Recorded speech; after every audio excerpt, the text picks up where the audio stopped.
हरिः ओम् श्रीगुरुभ्यो नमः। हरिः ओम्। ॐ नमो भगवते स्वामिनिर्भयानन्दाय। ॐ नमो भगवते स्वामी अचलपरिपूर्णानन्दाय। हरिः ओम्।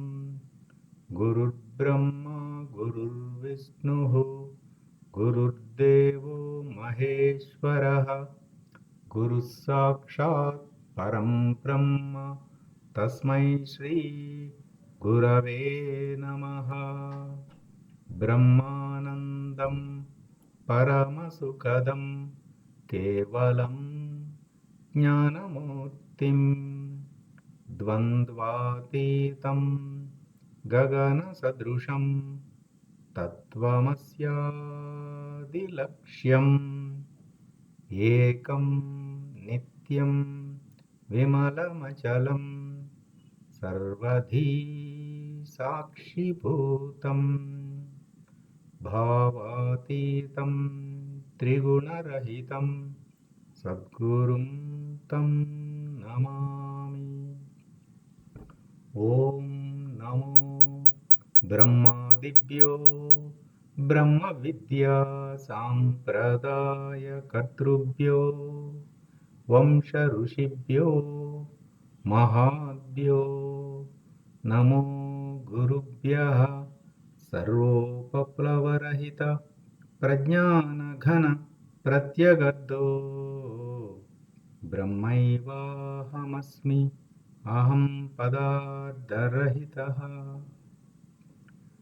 सदाशिवसमारभते श्रीमहाविष्णु सूर्य याज्ञवल्क्य जनक व्यास शुकयोगी सान्दीप श्रीकृष्णजगद्गुरुभ्यां शङ्करभगवत्पादाचार्यमध्यमाम् श्रीधर शिवरामाख्य कृष्णदेशिकवराभ्याम् मन्मडुपु सुब्बयार्य कुल्लिकोटयार्य गुरुप्रसादरावार्य स्वामी निर्भयानन्दाख्य अचलपरिपूर्णानन्दाभ्याम् अस्मदाचार्यपर्यन्तां वन्दे गुरुपरम्पराम्।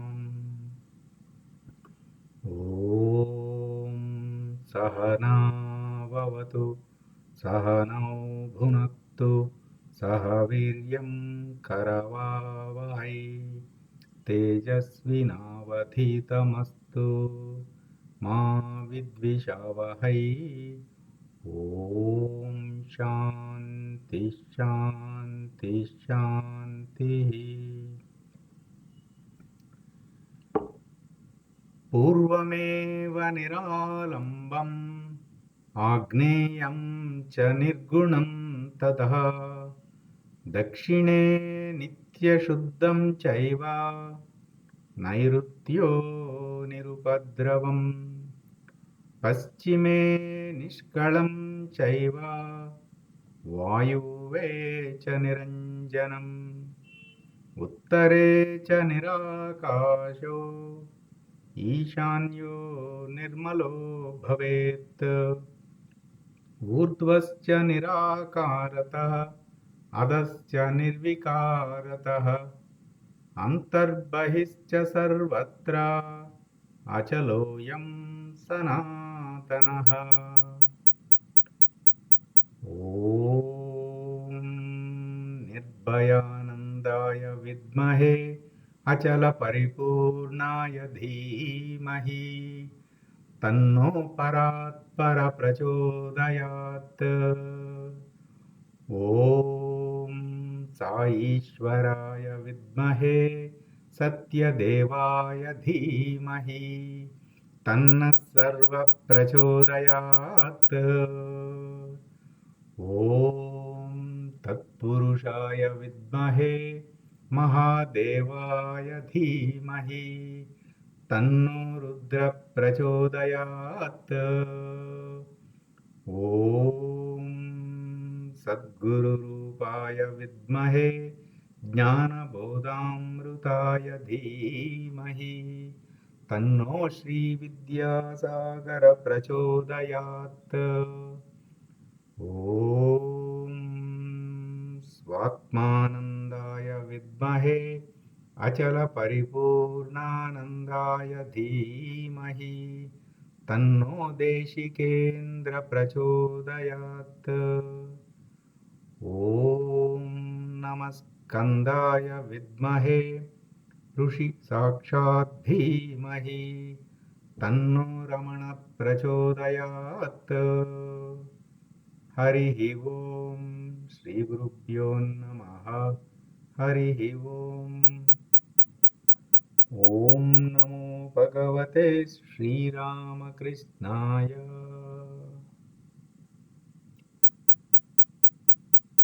మనము ఆత్మబోధ గురువాక్య మననంలో 5వ శ్లోకము. అజ్ఞాన కలుషం జీవం జ్ఞానాభ్యాసాద్వినిర్మలం కృత్వా జ్ఞానం స్వయం నశ్యేత్ జలం కతకరేణువత్.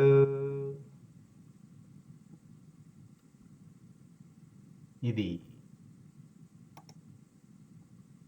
శ్లోకము.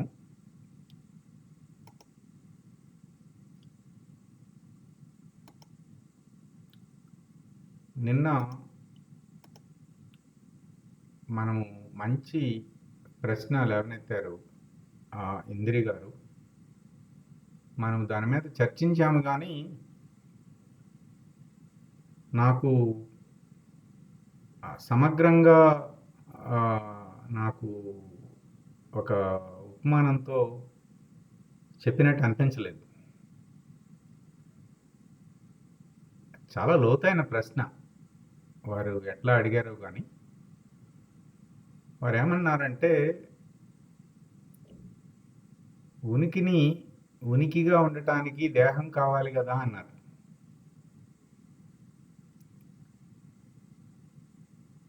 అయితే గురుకృపతో ఒకటి స్ఫురించినది నాకు, అది తేలిగ్గా అర్థం చేసుకోవటానికి. ఏమిటంటే, ఇప్పుడు మనము అంటే ఇది బింబ ప్రతిబింబ న్యాయంతో అర్థం చేసుకోవచ్చండి. మనము అధిష్టానము ఆదేయం, అధిష్టాన ఆదేయ విమర్శ అదొక కొన్ని సందర్భాల్లో వాడతాము. ఈ బింబ ప్రతిబింబ న్యాయము ఇది కొన్ని సందర్భాల్లో వాడతాం. ఇది అర్థం చేసుకోవడానికి బింబ ప్రతిబింబ న్యాయం అనేది అంటే జ్ఞాన మార్గంలో ఇవన్నీ టూల్ కిట్స్ మాట. ఒకసారి సుత్తి వాడతాం, ఒకసారి స్క్రూడ్రైవర్ వాడతాం. అట్లా ఎట్లా ఈ బింబ ప్రతిబింబ న్యాయము ఇక్కడ ఉపయోగపడుతుందంటే, ఇప్పుడు మనకి స్క్రీన్ మీద నేను ఒకసారి పంచీకరణ పటం చూపిస్తున్నాను. ఇది పంచీకరణ పటం కనిపిస్తుంది కదా అందరికీ. పిండాండ పంచీకరణ ఏమండి, కనిపిస్తుంది కదా? కిందది లేదు కానీ కనిపిస్తుందండి. కొంచెం టైం అయితే వస్తుంది. మిగతా వారికి ఓకే కనిపిస్తుందండి. అయితే నాకు నెట్ కొంచెం స్లో అయ్యి వస్తుంది. ఇది సరే ఇక్కడ ఏమిటంటే, ఈ జ్ఞాత అనేది ఆ ప్రకాశపుడు ఉనికిగా జ్ఞాత ఉన్నది.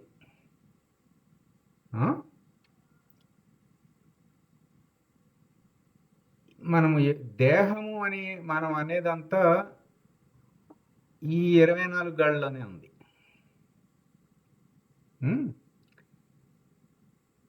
ఇది ఈ జ్ఞాత బింబం. ఈ 24 ప్రతిబింబం. ఆ జ్ఞాత ప్రకాశమే ఇక్కడ ఈ గోళకముల్లో ప్రతిఫలించి ఆ మనసు, ఆ బుద్ధి, ఆ చిత్తము, అహంకారము ఇవన్నీ కూడా అది జరుగుతున్నాయి. ఎట్లాగైతే సూర్యుడి ఉనికి సన్నిధాన విశేషంతో ఈ సృష్టి అంతా ఎట్లా అయితే నిర్వహించబడుతుందో అదే విధంగా ఇవన్నీ జరుగుతున్నాయి. వర్షం రావటానికి కారణం సూర్యుడే, పంటలు పండటానికి కారణం సూర్యుడే. అసలు సమస్త సృష్టిలో ఓన్లీ ఎనర్జీ సోర్స్, శక్తికి ఆధారం సూర్యుడు మాత్రమే. ఇది బింబముగా ఉన్నది, ఇదంతా ప్రతిబింబం. అంటే మనం ఏదైతే మనం దేహం అంటున్నామో ఇది ప్రతిబింబం. ఇప్పుడు నా ప్రశ్న ఏంటంటే, మనం అద్దం ముందు నుంచున్నామండి. అద్దం ముందు నుంచున్నాం.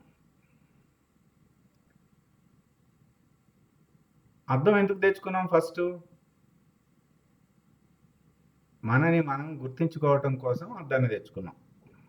అంటే శరీరాన్ని ఎందుకు తెచ్చాము, ఎందుకు పుట్టాము? ముక్తి మోక్షం కోసమే ఈ శరీరం తెచ్చుకున్నాం మనం. సరే, మనని మనం గుర్తించటం కోసం అద్దం తీసుకొచ్చామండి, గోడ మీద పెట్టాము, ఎదురుగా నుంచున్నాం.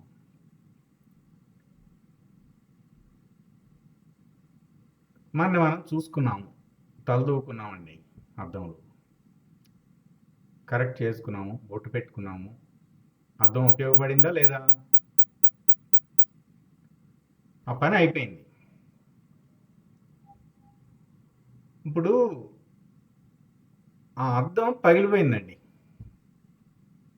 పిల్లాడు రాయిసినాడు, దాని మీద పగిలిపోయింది ఆ అద్దం. నేను కూడా చిన్నం అయిపోయానా?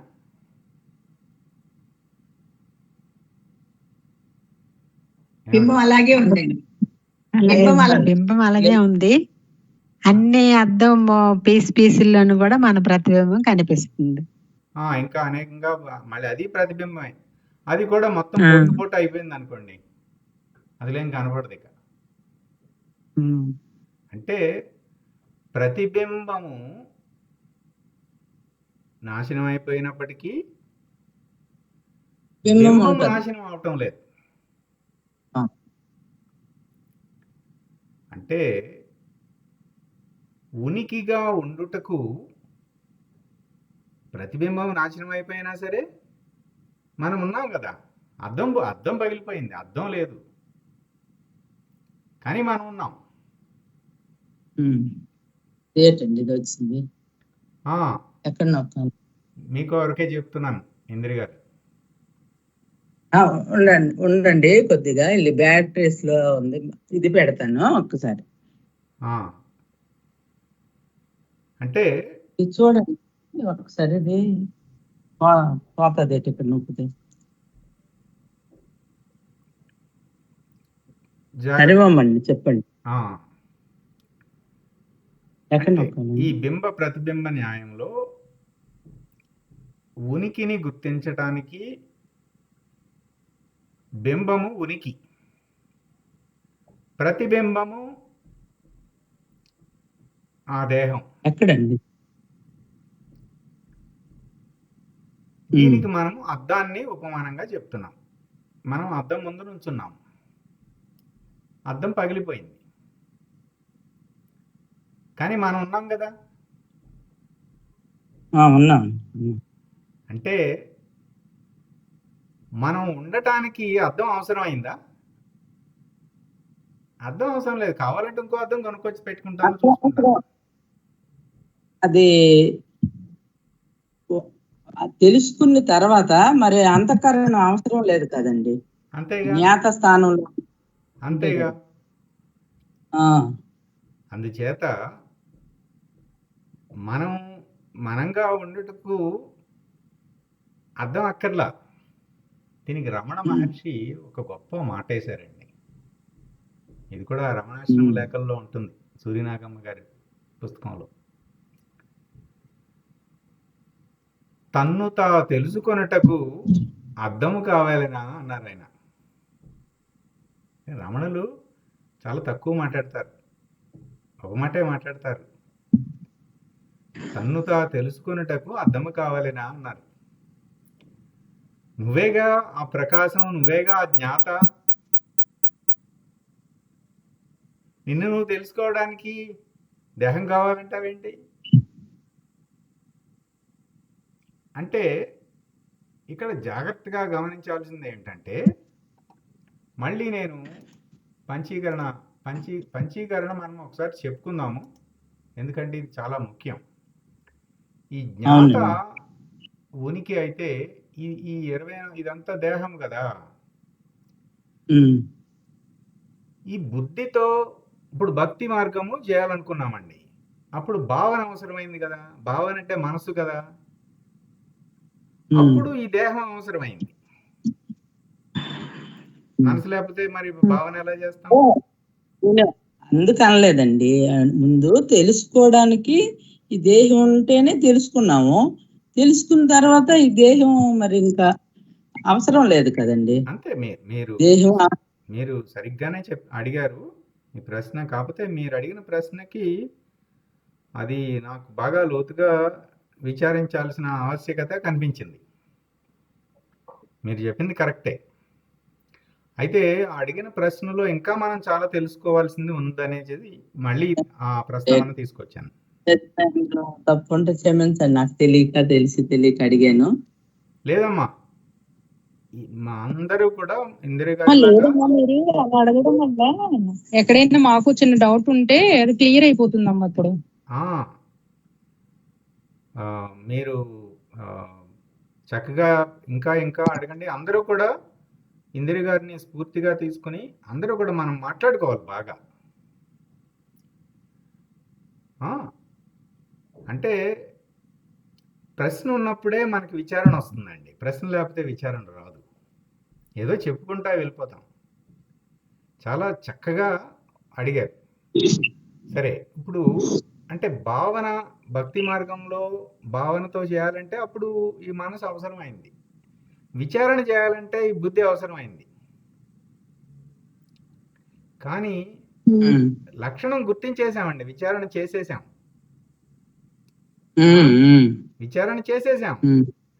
ఇక ఏం మిగిలింది? ఉండటం మిగిలింది. ఆ ఉండటం కూడా అభ్యాసం చేసేసాము, అది కూడా సహజం అయిపోయింది. ఉనికిగా ఉన్నాం, 100% ఉనికిగా ఉన్నాం. దేహభావన 0% అయిపోయింది, 0 అయిపోయింది దేహభావన. 2 ఏళ్ళు 3 ఏళ్ళు 4 ఏళ్ళు సాధన చేసామండి, దేహభావన 0 అయిపోయింది. జ్ఞాత ఆత్మభావన 100% సహజంగా. ఇప్పుడు నేను మనిషిని అని ఎంత సహజంగా అంటున్నామో, నేను ఆత్మను, నేను జ్ఞాతను, నేను ఉనికిని అని అంత సహజంగాను ఉన్నాం.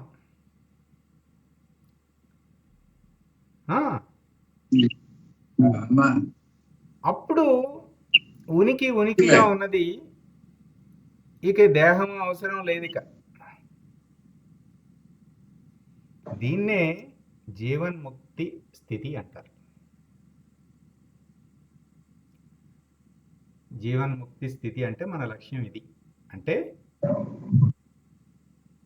శరీరం ఆ త్రిపుటికి సాక్షిగా వేరుపడిపోయాం. మనం వేరుపడిపోయి ఉనికిగా ఉన్నాము,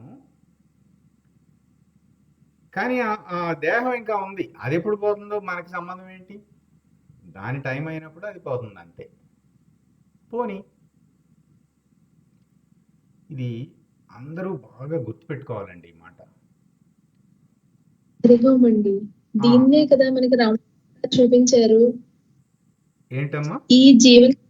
ఈ జీవన్ముక్త స్థితిని మనకి రమణులు కూడా మనకి డైరెక్ట్ గా చూపించారు కదా. వాళ్ళు అలా ఉండి మన గురువు గారిని గాని రమణ మహర్షిని గాని ఇలా తీసుకుంటే వాళ్ళకి ఈ జీవన్ముక్తి చెందిన తర్వాత కూడా అంటే దేహం ఉంది, కానీ దాంతో తాదాత్మ్యత లేదు. ఇంకా వాళ్ళు ముక్త స్థితిలో ఉంటారు, అంతే. ఉండటం మాత్రమే ఉంటుంది తప్ప ఈ దేహ భావన చూసే వాళ్ళకి, మనకి వాళ్ళు శరీరంగానో లేకపోతే పదార్థంగానో చూసే వాళ్ళకే తప్ప వాళ్ళకి ఆ భావన ఉండదు కదా. ఇక వాళ్ళకి కంప్లీట్ గా స్థితిలోనే ఉంటారు కదా, వాళ్ళు మనకి చూపించారు మన ముందు మహర్షులు, అవును పెద్దలు అందరూ.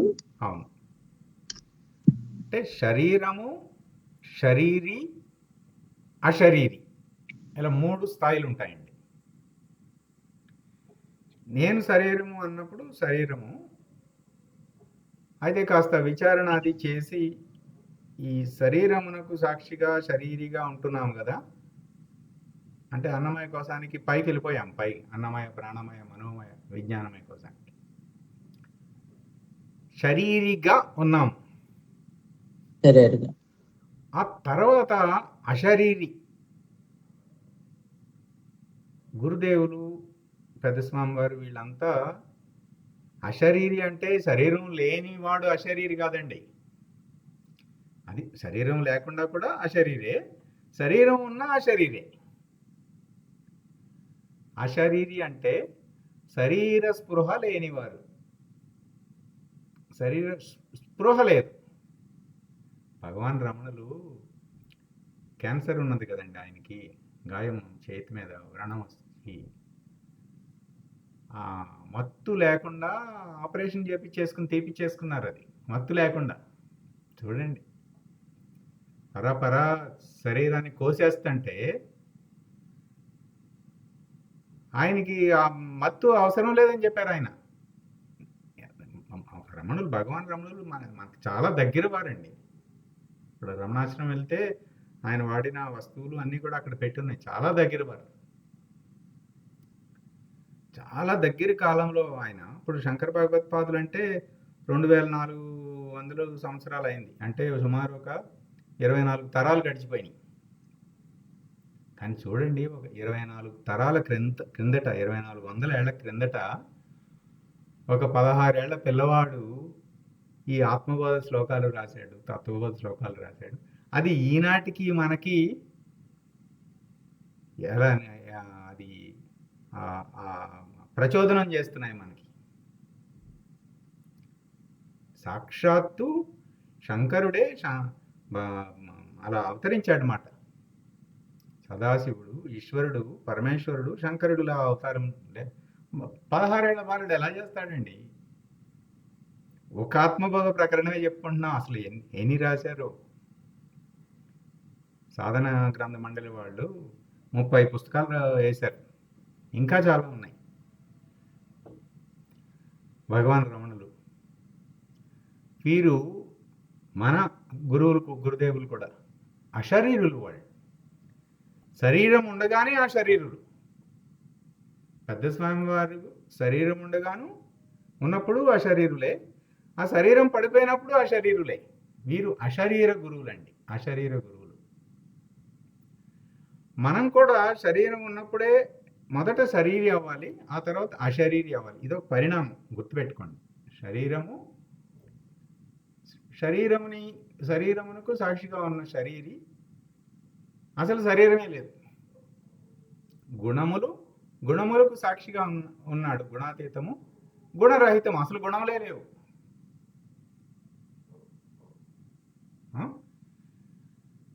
ఈ వేదాంతం మొత్తం కూడా చెప్పుకోవడానికి ఎక్కువ ఉండదండి. బ్రహ్మ సత్యము, జగన్మిథ్య, ఉన్నది బ్రహ్మము, జగత్తు లేనిది ఇంతే.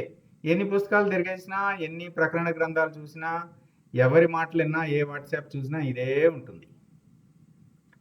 కానీ ఈ వేదాంతములో, జ్ఞాన మార్గ పద్ధతిలో పునరుక్తి దోషం కాదండి. అంటే మళ్ళీ మళ్ళీ చెప్పుకోవటం దోషం కాదు. నిజానికి మళ్ళీ మళ్ళీ చెప్పుకోవటమే సాధన, అదే అభ్యాసం. ఇప్పుడు ఇన్ని ఇప్పుడు మనకి 38వ రోజు ఇవాళ. 38 రోజులుగా చెప్పుకుంటుంది ఏంటి? ఇదే ఒకటే, ఉన్నది బ్రహ్మము, ఉన్నది బ్రహ్మము. ఆ ఉన్నది బ్రహ్మం అని ముందు నుంచి, వెనకమాల నుంచి, ఆ పక్క నుంచి, ఈ పక్క నుంచి అన్ని రకాలుగా. అంటే ఏనుగుని చూడని వాడికి ఏనుగు చూపించాలి. ఎట్లా చూపించాలి? గుడ్డివాడండి, ఏనుగుని చూపించాలి. ఎట్లా? తొండం పట్టుకో, తోక పట్టుకో, కాలు పట్టుకో, చెవులు పట్టుకో, మొత్తం అంతా తడిమి చూసేసాయి.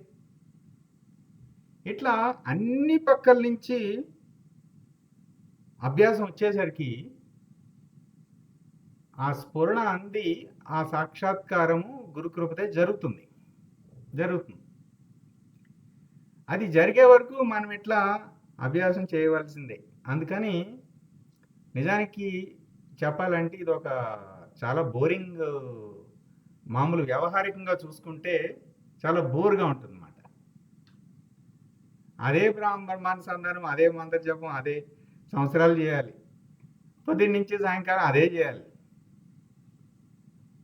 కానీ ఇది నిత్య నూతనంలో ఉందండి. ఏమిటమ్మా?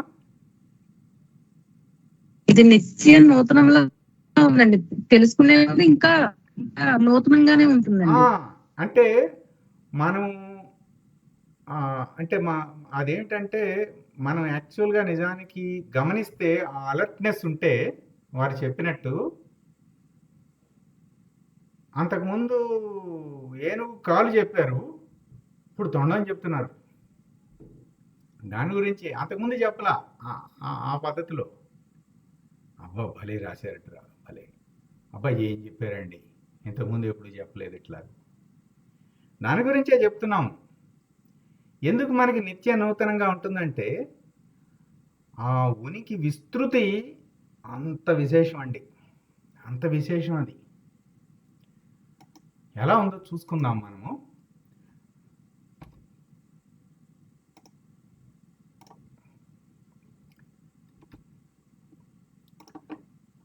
ఇప్పుడు మనము తర్వాత గురువాక్యాలకు వెళదాము.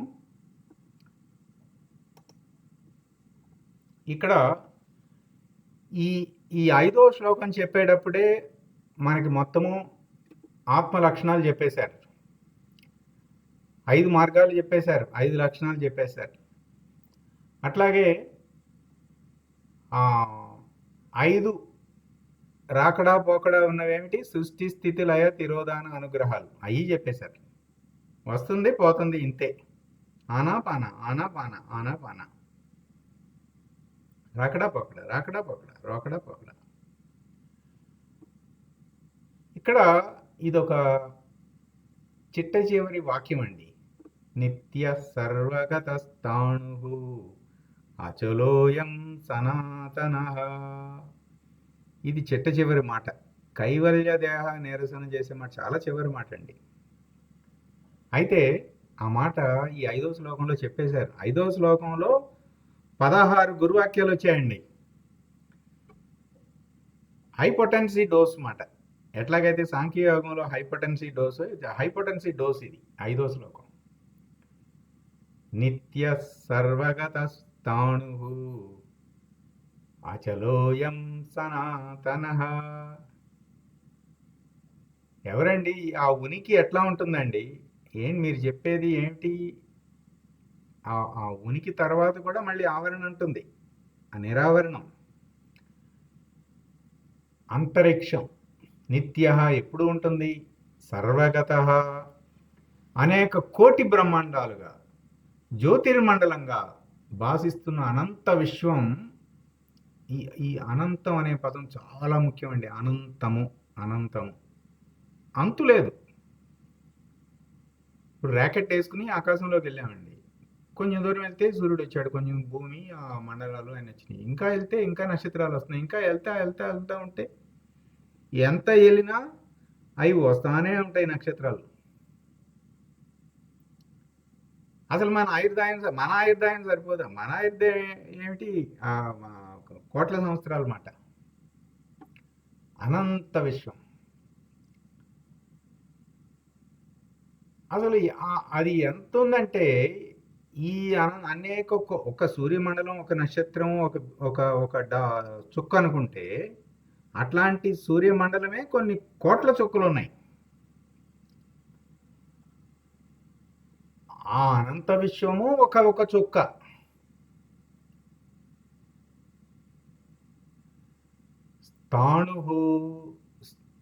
స్థాణువు అంటే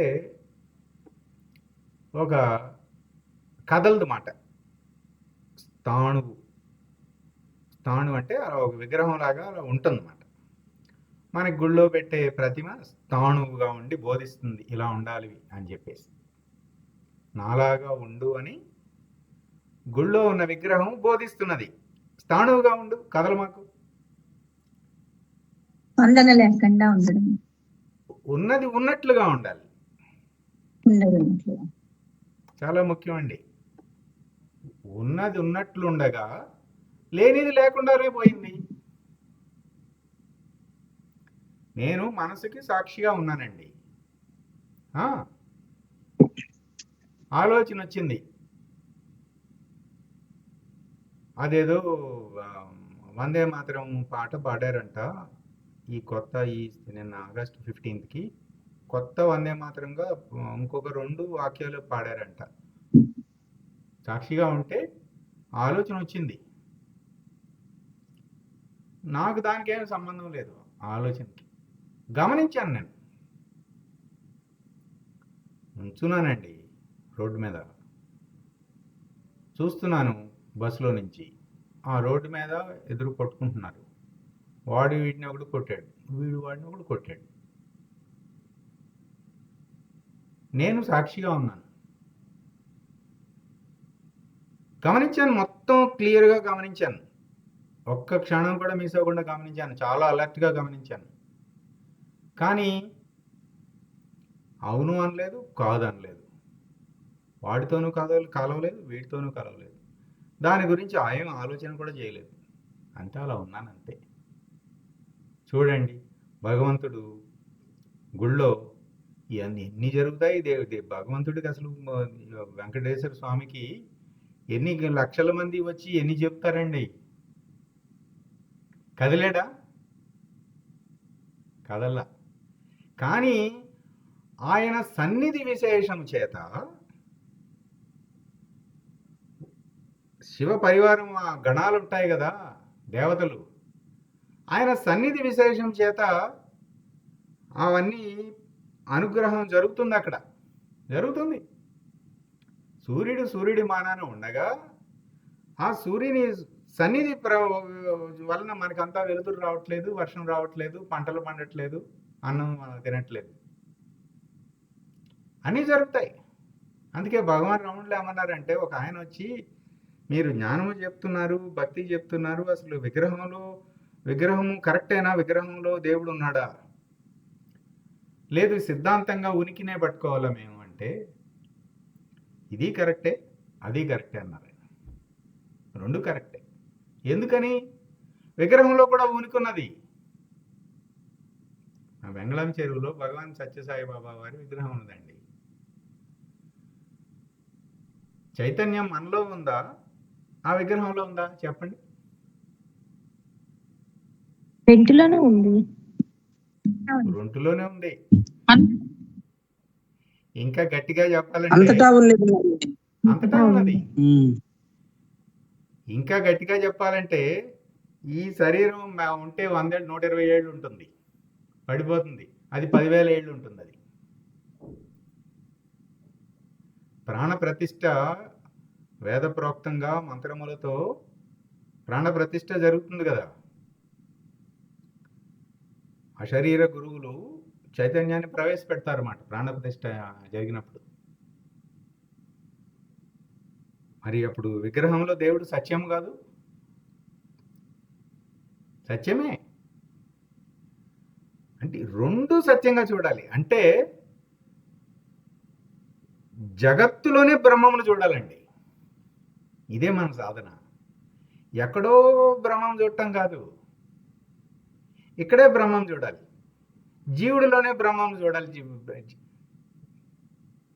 జీవుడు బ్రహ్మమునకు భిన్నముగా లేడు అసలు. అప్పుడు తైత్రీయ ఉపనిషత్తులో చెప్పింది, అన్నము బ్రహ్మము, ప్రాణము బ్రహ్మము, మనసు బ్రహ్మము, విజ్ఞానము బ్రహ్మము, ఆనందము బ్రహ్మము. అసలు ఏమి చెబితే అదే బ్రహ్మము. బ్రహ్మమునకు భిన్నముగా ఏది లేదు. అక్కడ చెప్పారు ఏంటి? బ్రహ్మ సత్యం జగన్మిథ్య అంటే జగత్తు లేనిదని కాదురా బాబు,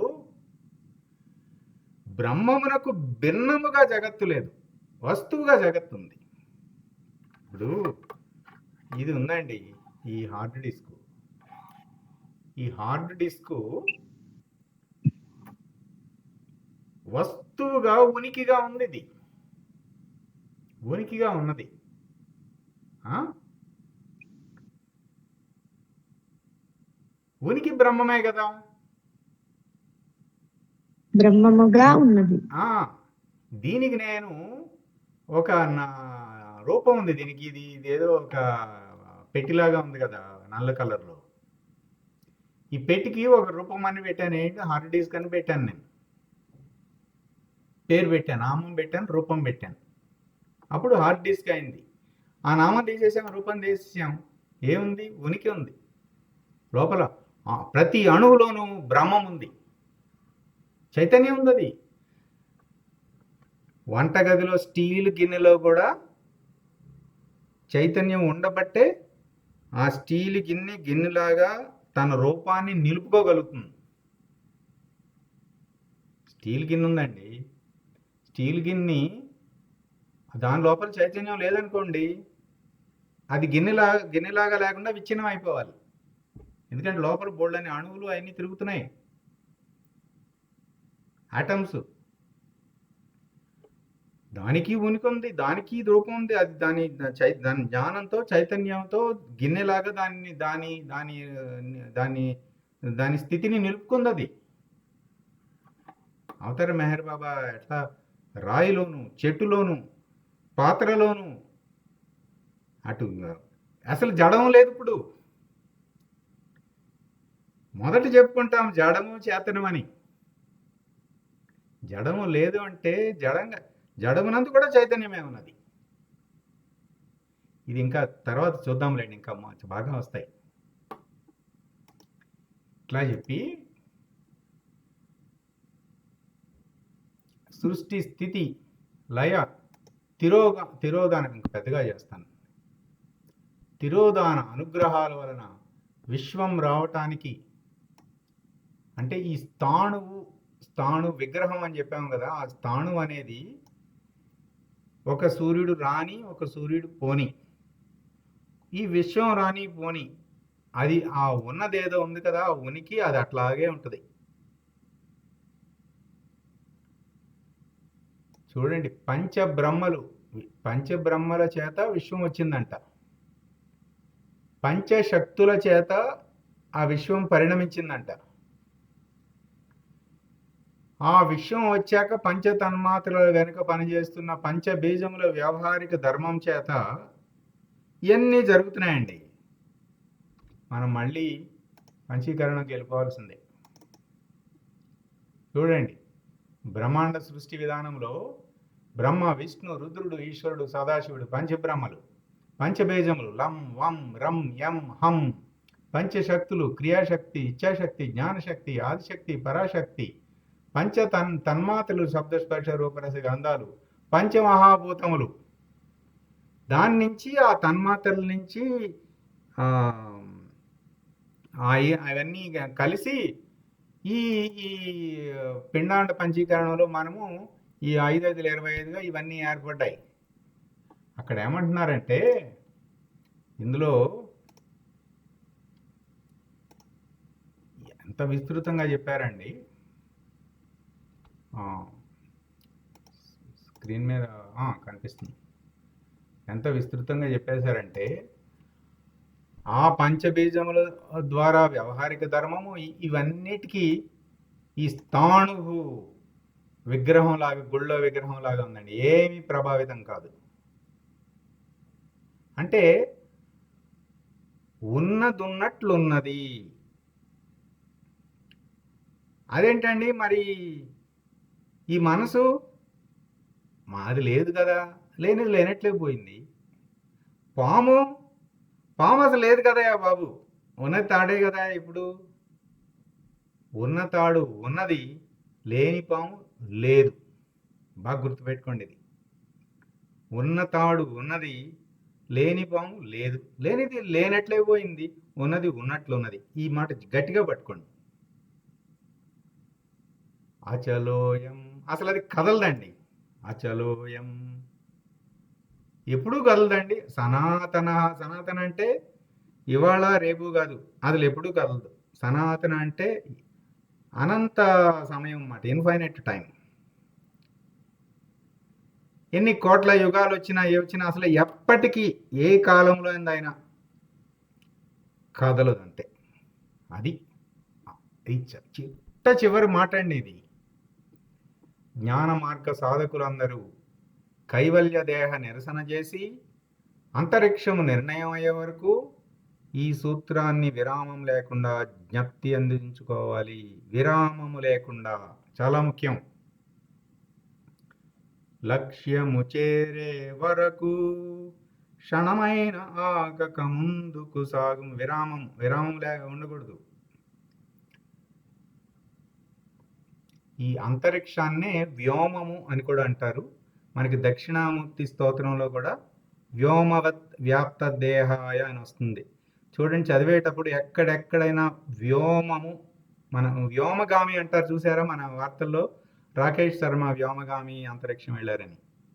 ఈ వ్యోమము, అంతరిక్షం అనేది ఆ చివరి మాట, ఆ స్పేస్. ఎక్కడెక్కడైతే వ్యోమము, అంతరిక్షం ఈ పదాలు వచ్చినాయో చాలా పైన మాట్లాడుతున్నారని మనం గుర్తుపెట్టుకోవాలి. సరే, ఇప్పుడు గురువుగారు మనకి 3 ప్రశ్నలు వేశారండి. గురువుగారు మనకి ఈ గురువాక్యంలో ఏమిటంటే, సరే నాయన, నీకు ఇవన్నీ చెప్పేశాయి కదా, 4 శ్లోకాలు 5 శ్లోకాల్లో. సరే, ఇప్పుడు నేను ఇంకో ప్రశ్న వేస్తున్నా, మనందరికీ ప్రశ్న వేస్తున్నారండి గురువుగారు. ఏంటి? ఇది చూడండి, ఇది నేను 2, 1, 0 అని పెట్టాను. ఈ రెండు ప్రశ్న ఏమిటంటే, ప్రశ్న కనిపిస్తుందా బానే స్క్రీన్ మీద?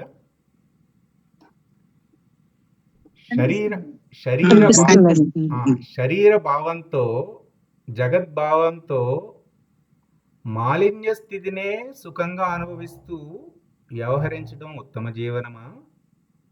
అంటే మనం ఆల్రెడీ ఉపమానాలు చెప్పేసుకున్నాం. ఒంటె ముళ్ళ కంపలు నవ్వులుతూ బాధపడుతూ కూడా దాని రక్తమే ఎక్కడి నుంచో వస్తుంది అనుకుంటూ ఆనందపడుతుంది. కుక్క ఎముకలు తింటూ అదే పరిస్థితి. దానిలో ఆ మాంసం లేదు, అయినా దాదే ఆనందిస్తుంది. మనం కూడా లేని వస్తువుల్ని, మిథ్యా వస్తువుల్ని పట్టుకుని బాధపడుతూ కూడా, వైరాగ్య శతకం ఉంది కదండి, మాత నాస్తి, ఎంత వైరాగ్య శతకం బాగా పట్టుకోవాలండి గట్టిగా. జన్మ దుఃఖము, ముసలితనం దుఃఖము, వ్యాధి దుఃఖము, అది ఆ మాలిన్య అదే సుఖంగా అంటే శారదామాత చెప్పారండి. అంటే కొంచెం చెంప మీద చెళ్ళుమని కొట్టినట్టుగా చెప్పారన్నమాట. అంటే ఒకసారి గురువులు ఎందుకు అలా చెప్తారంటే, మనలో మార్పు తీసుకురావటానికి కొంచెం ఉపమానము ఇబ్బందికరంగా ఉన్నా సరే చెంప మీద కొట్టినట్టుగానే చెప్తారు. ఏమన్నారంటే శారదామాత, ఏంటది బురదలో పొర్లే పందిలాంటి జీవనం అని చెప్పేసి. గురువుగారు వేశారు ఈ ప్రశ్న. అదేనా ఉత్తమ జీవనం? లేదా బ్రహ్మాకార వృత్తి చేత బ్రహ్మనిష్టను పొంది మాలిన్యాన్ని వదిలేటట్లుగా జీవించటం ఉత్తమ జీవనమా? అంటే మన థింకింగ్ హొరైజాన్, మన ఆలోచన విస్తృతి, మన భావన విస్తృతి ఎంత వ్యాపకంగా మన పరిధి చూడండి. అంతరిక్షం వరకు చెప్పుకుంటున్నాం మనం. ఆ బ్రహ్మాకార వృత్తి, ఆ బ్రహ్మానుసంధానము, అట్లా బ్రహ్మముగా ఉన్నది బ్రహ్మము. దానికి అసలు నాశనమే లేదు. అసలు అది నీ స్వరూపం. నువ్వేంటి, నాకు ప్రమోషన్ రాలేదు ఆఫీస్లో అని ఏడుస్తావు నువ్వు? చూడండి, అట్లా ఉండవలసిన వాడు శరీర భావం వచ్చేసరికి ఎట్లా అయిపోయింది? బ్రహ్మస్వరూపుడు. సూర్యుడు వచ్చినా పోయినా నీకేం కాదయ్యా బాబు. నువ్వేంటి ప్రమోషన్ రాలేదంటావు? చూడండి ఇక్కడ చూడండి, ఇంకో మెట్టు. పరబాహ్య నిర్ణయంలో అసలు తానే లేని స్థితి యందు ఉండుట. అసలు నేనని అనట్లేదు, నేను ఉండుట, నేనన్నదే ఆవరణ అక్కడ. ఇంతకుముందు మన ఆవరణ అంటే ఏంటి? ఈ శరీరము, ఈ ఆలోచనలు, ఇవన్నీ ఆవరణ అంటున్నాం కదా. అక్కడ నేనంటమే ఆవరణ. ఆ నేను కూడా గురువులు తీసేస్తారన్నమాట. అది గురువు గారు ఏమంటున్నారంటే, choice is yours. ABC options ఇచ్చారండి మనందరికీ. సెలెక్ట్ చేసుకో ఏబిసి 0, 1, 2 సెలెక్ట్ చేసుకో.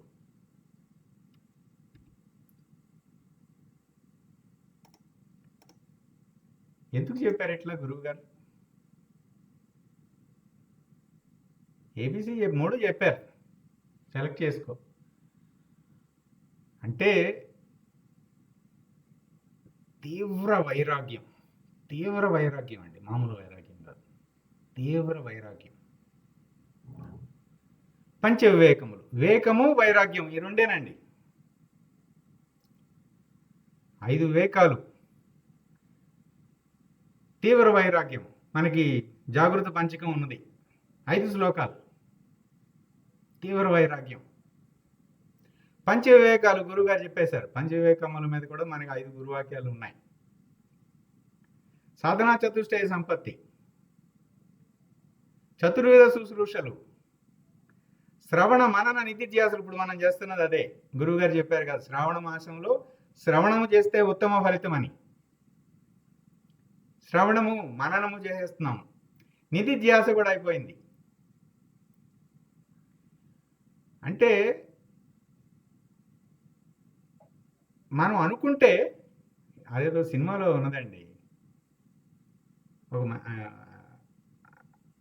అన్ని జగత్తే గురువై నేర్పిస్తుంది కదా. ఆ హీరోయిన్ అంటుంది, అనుకో అవుతుంది అంటుంది. ఎవరో గుర్తులేదు, అనుకో అవుతుంది అంటుందన్నమాట హీరోతో. ఆ హీరో ఏదో చెప్తాడు, అది అట్లా చేయాలని. అనుకుని చూడు అవుతుందని. ఈ 3 అనుకోవటం మాట. గట్టిగా అనుకోవాలి, గట్టిగా అనుకో అవుతుంది. హీరోయిన్ డాక్టరు యాక్టింగ్ చేస్తుంది. అనుకో అవుతుంది అంటుంది. చూడండి, చాలా అంటే ఈ అనుకోవటం అంత ఆ సంకల్ప బలం అండి. సంకల్ప బలం, సంకల్పం అంత గట్టిగా ఉండాలి. మనం ప్రార్థనలో రోజు మనం అచల సంకల్పం చేస్తున్నాం కదా, అది అనుకోవటమే. ఎక్కడ అనుకుంటున్నాం మనం? ఎప్పుడైతే మనం అచల సంకల్పం మనం సాధన చేసేటప్పుడు, మీరు చేస్తున్న ఇదిగో ఇట్లా పెట్టుకోవాలి. మనం సంకల్పం ఇట్లా సంకల్పం పెట్టుకుని ప్రార్థనలో ఎడం చేయి ఇలా కిందకి పెట్టి, మనం ఎలాగో అయితే మనం రోజు మనం అర్చన చేసేటప్పుడు పెడతాం కదా, పెట్టి ఆ కుడి కాలు మీద ఇలా పెట్టుకుని గట్టిగా పెట్టుకుని ఒక ప్రతిజ్ఞలాగా మనం చేసుకోవాలి, ఇది నా సంకల్పం అని. ప్రార్థన చేసినప్పుడల్లా ఇలా చేతులతో పట్టుకుని చేయాలి గట్టిగా. అప్పుడే మనకి బాగా లోపలికి వంట పడుతుంది సంకల్పం. అక్కడ చెప్పారు. ఏంటి మరి ఈ మాట? ఏమనుకుంటున్నావు నువ్వు? ఇక్కడ ఉంటావా, ఇక్కడ ఉంటావా? నువ్వు ఎక్కడ ఉండాలన్నా నేను నీకున్నాను. అచల పరిపూర్ణులు కదండి, ఆయన ఎక్కడైనా ఉంచగలరు.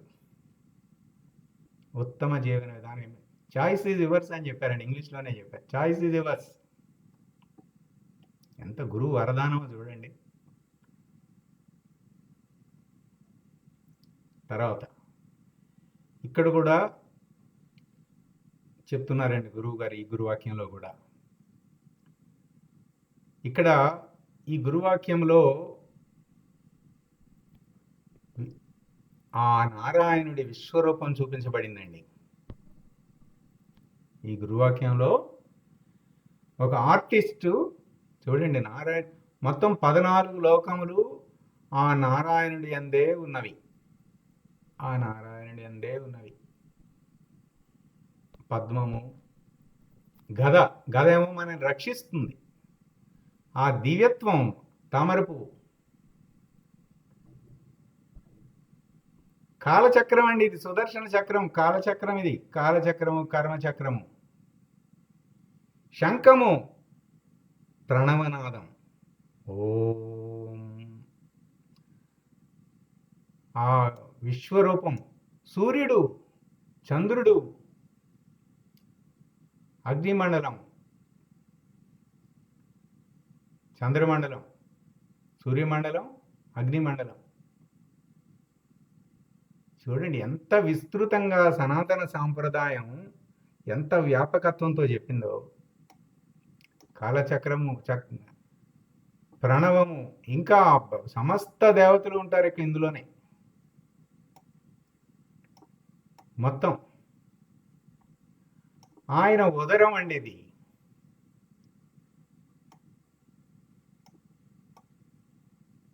ఆయన దివ్యత్వం ఇది. మనల్ని రక్షించడానికి గద పట్టుకుని ఉన్నారు ఆయన, అనుగ్రహించడానికి. ఇట్లా చెప్పి ఏమన్నారంటే గురువుగారు, నాయన నీకు 4 స్థాయిలు ఉన్నాయి, సెలెక్ట్ చేసుకో. అదము పని ఫలితం అంటావా, ఈ పని చేస్తానండి నేను, ఈ ఫలితం వస్తుందండి, వస్తే సుఖం అండి, రాకపోతే కష్టం అండి. జీవితాంతం పని ఫలితం, పని ఫలితం, పని ఫలితం, కర్మిష్టి. అంటే వీడు పని కోసమే పుడతాడు, పని కోసమే లేస్తాడు, పని కోసమే జీవిస్తాడు. ఏమండి, ఈ శరీరాన్ని మనం తెచ్చుకుంది గుమస్తాగా లెక్కలు రాయటానికా? అవసరం మేరకు చేస్తాం. భక్త కబీరు చీర నేసాడు కదండి, కానీ ఎన్ని నేసాడు? ఒకటే నేసాడు. ఏ రోజు ఆ రోజే మళ్ళీ ఆ రోజుకి ఒక చీర నేస్తాడు, అది ఇస్తాడు, సామాన్య జీవనం గడిపేస్తాడు, అంతే. అంటే సామాన్యంగా చేయాలి, చేయకూడదు అనట్లేదు. మరి ఇంకొకళ్ళ మీద ఆధారపడటం అది దోషం కదా. సాక్షాత్తు భగవాన్ రమణులు నేనేం పని చేయకుండా తిన్నని తెల్లవారుజామున ఎవరికి తెలియకుండా వచ్చేసి 4ంటికి చట్నీ చేసేసేవాళ్ళు, రుబ్బేసేవాళ్ళంట, పిండి రుబ్బేవాళ్ళంట. చూడండి మహానుభావులు. భగవాన్ రమణులు అంత చేస్తున్నప్పుడు అంటే పని చేయొద్దని అనట్లేదు, అంటే సమయాన్ని వీలైనంత ఇటు ఉపయోగించుకోవాలి మనం, అక్కడ ఉద్దేశం అది. మరి అలాగే ఉంటామా? అది అధమం. లేదు మద్యం యోగిలాగా ఉంటావు, కదలకుండా కనురెప్పలు మూసుకుని, అంటే ఈ కనురెప్పలు అన్ని కిటికీ తలుపులు అన్నీ వేసేసాయి ఇంటికి, ఈ దేహం అనే ఇంటికి అన్ని కిటికీ తలుపులు మూసేసి అంతర్ముఖం అయిపోయి మనసుని నిగ్రహించి ఆలోచనలు చూస్తూ ఉండు, వస్తుంది పోతుంది, వస్తుంది పోతుంది, వస్తుంది పోతుంది, చూస్తూ ఉండు. అవి చూసేసరికి అవి కూడా ఏం చేస్తాయంటే అవి మనం వదిలేసి 100 ఆలోచనలు, 50 ఆలోచనలు, 20, 10, 2, 1, 0 ఆలోచనలు లేవు. అక్కడ ఉంటావా? అది మధ్యమం. లేదు ఇక్కడ ఇది మనసు శూన్యమైంది, మనం నాశం కాదు. ఇది మనం ఆల్రెడీ చెప్పుకున్నాం ఇంతకుముందు. లేదు బ్రహ్మనిష్ఠుడిగా ఉంటావా? జ్ఞాన మార్గంలో మనోనాశం, ఉనికిగా ఉంటావా? ఉన్నదంతా బ్రహ్మం అనే నిష్ఠలో ఉంటావా? ఉత్తమం. లేదు ఉత్తమోత్తమం, పరబాహ్యం, అంతరిక్షం మాటిక. ఈ స్వప్నము అనేది మనం తర్వాత శ్లోకంలో అదే ఈ స్వప్నము వచ్చేస్తుంది 6వ శ్లోకంలో. అందుచేత మనం ఎక్కువ అప్పుడు చెప్పుకోవద్దు, విస్తృతంగా అప్పుడు మనం చెప్పుకుందాము. క్లుప్తంగా ఏంటంటే, ఏదైతే మనం ఇప్పుడు జీవితము ఇప్పుడు ఈ గురువాక్యం అన్నం సత్సంగం జరుగుతుంది కదా, ఇది ఒక కళ సినిమాలో జరుగుతుందండి. ఎవరికి? బ్రహ్మనిష్ఠుడికి, జ్ఞాతకి ఇది నరస్వప్నం. మరి బ్రహ్మాండ వ్యవహారము, వర్షం పడింది, బ్రహ్మాండ వ్యవహారం అది స్వప్నము, ఈశ్వరుడి కళది. ఈ పిండాండమేమో జీవుడి కళ, ఈ జ్ఞాతకు వచ్చిన కళ అదేమో అక్కడ కళ. నరస్వప్నము స్వరస్వప్నం అండి. ఈ ఉన్నది అని చెప్తున్నావు కదా, ఆ ఉన్నదంతా లేనిది అని అప్పుడు మాట. ఇందాక ఎవరు, నాగలక్ష్మి గారు మీరేనండి ఉన్నదంతా లేనిది అన్నారు ఇందాక. ఎవరండి ఉంది? ఎవరు అన్నారు ఇక్కడ ఆ మాట. బ్రహ్మమే అంట. ఉన్నది అంటే లేనిది లేనట్లే పోయింది, ఉన్నది ఉన్నట్లే ఉన్నది అన్నప్పుడు లేనిది లేకనే పోయింది, ఉన్నది ఉన్నట్లుంది. ఉన్న తాడు ఉన్నది, లేని పాము లేదు, లేనిది లేకుండా పోయింది. అది ఇక్కడికి వెళ్ళేసరికి అసలు నువ్వు, ఎందుకంటే అంతరిక్షం అక్కడ, ఈ విశ్వం కూడా ఒక చుక్క లెక్కలేదయ్యా బాబు, ఒక చుక్క.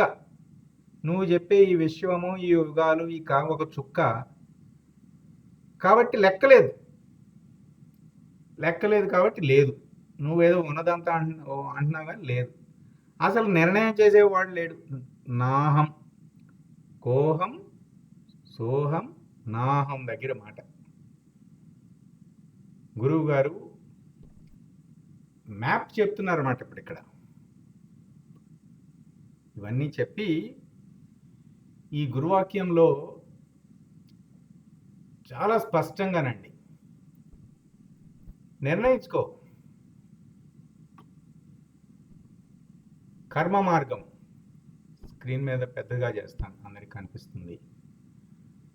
పని ఫలితం, మనస్సుని సాత్వికంగా వినియోగించటమే తప్ప మనోనాశం అనే ప్రసక్తి లేదు. భక్తి మార్గము, మనసును సాత్వికం వైపు నుంచి శివం వైపుకి తిప్పి ఏమారుస్తుందండి. చాలా ముఖ్యమైన మాట. మీరు వంట చేసుకుంటున్నారండి, పిల్లాడు వచ్చి ఇసుకిస్తున్నాడు, ఆడి ముందు అదేంటి ఎగిరే బాతు బొమ్మ పెట్టారు, మీరు ఏమార్చారు. ఆడు గంట సేపుకి దాంతో ఆడుకుంటాడు. జగన్మాత కూడా మనకి ఇదే చేస్తుంది. ఏదో ఒక కారు పెడుతుంది, ఏదో ఒకటి పెడుతుంది, దాంతో ఆడుకుంటూ ఉంటాం. మనం అడగలేదుగా, అడిగిందే ఇస్తుంది. ఆడుకుంటున్నాడు కదా అని చెప్పేసి ఈ కారు ఇచ్చని తీసుకుంటుంది, అది వేసుకుని ఊళ్ళు తిరుగుతా చూసి ఆడుకుంటూ ఉంటాం మనం. ఏమార్చటం అండి. జగన్మాత ఏమారుస్తుంది, జాగ్రత్తగా ఉండాలి. ఏది అడిగితే అది ఇస్తుంది. మరి బొమ్మలు అడిగాం, బొమ్మలే ఇస్తుంది. పరాభక్తి స్థితిలో దైవంతో ఏకత్వాన్ని పొంది మార్పు లేక ఉన్నది త్వం లేనిది అనే నిర్ణయం పొందు. అది మనం చెప్పుకున్నాం. భక్తి మార్గం పరాభక్తి అయినప్పుడు జ్ఞానంలో కలిసిపోతుంది. ఇక యోగ మార్గంలో మనస్సు లయం చేయటమే కానీ మనోనాశం అవ్వట్లేదు. మనసు నిగ్రహం చేస్తున్నాం, మనసు లయం అవుతుంది. ఆ చిత్తవృత్తులు మళ్ళీ వస్తాయి. చిత్తవృత్తి నిరోధమే కానీ చిత్తవృత్తులు ఉంటున్నాయి అక్కడ. సందర్భానుసారంగా మళ్ళా పుడుతుంది.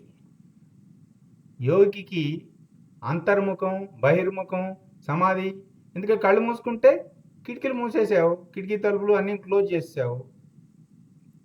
ఏదో ఒక టైంకి మళ్ళీ కళ్ళు తెరుస్తావు కదా, సమాధిలో నుంచి బయటకు వస్తావు కదా, మళ్ళీ అన్నీ వచ్చేస్తాయి. అది యోగ మార్గం. మరి జ్ఞానం, మనసు లేదండి, ఉన్నది చైతన్యమే.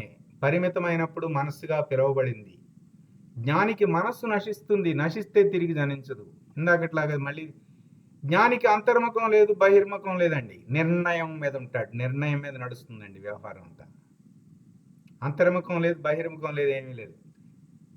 నువ్వు కిటికీ తలుపు కనురెప్పలనే కిటికీ తలుపులు తెరుసుకో మూసుకో, జ్ఞాని నిర్ణయం మీదే ఉంటాడు, కదలడు, చలించడు. మనోనాశం వాసనాక్షయములే జ్ఞానము. చూడండి, డెఫినేషన్ ఇచ్చేశారు. మనోనాశం ఆలోచన రాహిత్యం, వృత్తి రాహిత్యం, వాసన రాహిత్యం, బంధ రాహిత్యం. చూడండి, వేసేశారు. మనోనాశం వాసనాక్షయం, మనసు ఎప్పుడైతే నశించిన స్థితికి వచ్చేసాడో బంధరాహిత్యం. మనసే లేదంటే ఆలోచనలు ఎక్కడ ఉంటాయి? ఆలోచన రాహిత్యం అయిపోయింది. వృత్తి రాహిత్యం కూడా అయిపోయింది. వాసనాక్షయములు. జ్ఞానికి అంతర్ముఖం బహిర్ముఖం అనే భేదమే లేదు. మనం గురువు గారిని చూస్తున్నాం కదా, అప్పుడప్పుడు సమాధి నిష్టలోకి వెళ్తారు. ఎందుకనంటే మనకి చూపించాలి. ఎందుకంటే అది ఆ స్థితికి అందుకోవాలి. మొదట సమాధి నిష్ట అందుకోవాలి. సమాధి నిష్ట అందుకున్నప్పుడు ఆ సమాధి నిష్టలో ఈ వృత్తి ఇవన్నీ జరుగుతాయి. అవి సిద్ధించాలి. అవి సిద్ధించాక ఆ తర్వాత అంతర్ముఖం బహిర్ముఖం ఆ తర్వాత స్థితి. అందుచేత మనము ఇవన్నీ కరెక్ట్ కాదని అనట్లేదండి, జాగ్రత్తగా గుర్తుపెట్టుకోవాలి. ఇవన్నీ చేయాలి, మెట్టెక్కాలి. ఇదంతా చేయాలి, మెట్టెక్కాలి. అంతర్ముఖం అవ్వాలి, సమాధి నిష్ట రావాలి, మెట్టెక్కి అంతర్ముఖం లేదు బహిర్ముఖం అనే స్థితికి ఇంకో మెట్టెక్కాలి. అందుచేత మనము చలాచల బోధ అంటేనే అన్ని మార్గములు ఉంటాయి. చలాచల బోధలు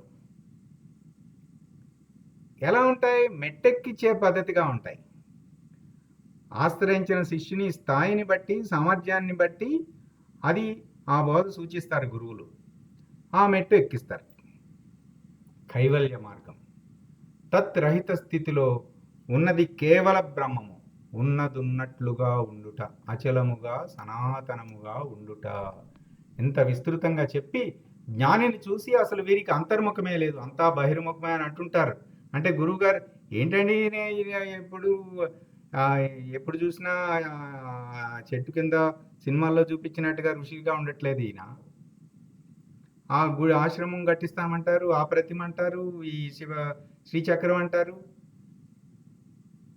జ్ఞాని కూడా యోగి వలె ఉంటే ఉత్తమమైన వాడని అనుకుంటా ఉంటారట. అంటే కళ్ళు మూసుకుని ఈయన సమాధి నిష్టలోకి వెళ్ళేంటండి? ఈయన జ్ఞానండి. ఆయన అలా వెళ్ళరు. ఆయనకు అంతర్ముఖం లేదు, బహిర్ముఖం లేదు. ఆయన మనోనాశం ఉన్న ఆయన ఉత్తమ జ్ఞాని, ఉత్తమ యోగి వలె ఉండడు. జ్ఞానికి అంతర్ముఖమని బహిర్ముఖమని భేదమే లేదు. ఇది పట్టుకుంటే గురువు ఏంటో, మన గురుదేవులు ఏ స్థితిలో ఉన్నారో తెలుస్తుందండి. ఇది పట్టుకుంటే. ఇది రేపు చెప్పుకుందాం, మనకి సమయం అయింది.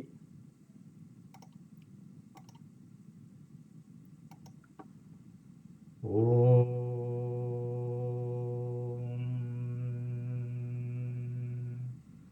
పూర్ణమద పూర్ణమిదం పూర్ణాత్ పూర్ణముదచ్యతే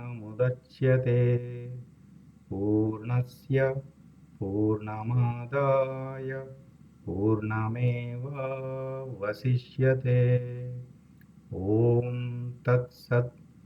ఓం శాంతి శాంతి శాంతి. హరి ఓం. శ్రీ గురుభ్యో నమః. హరి ఓం. సాయిరామ్.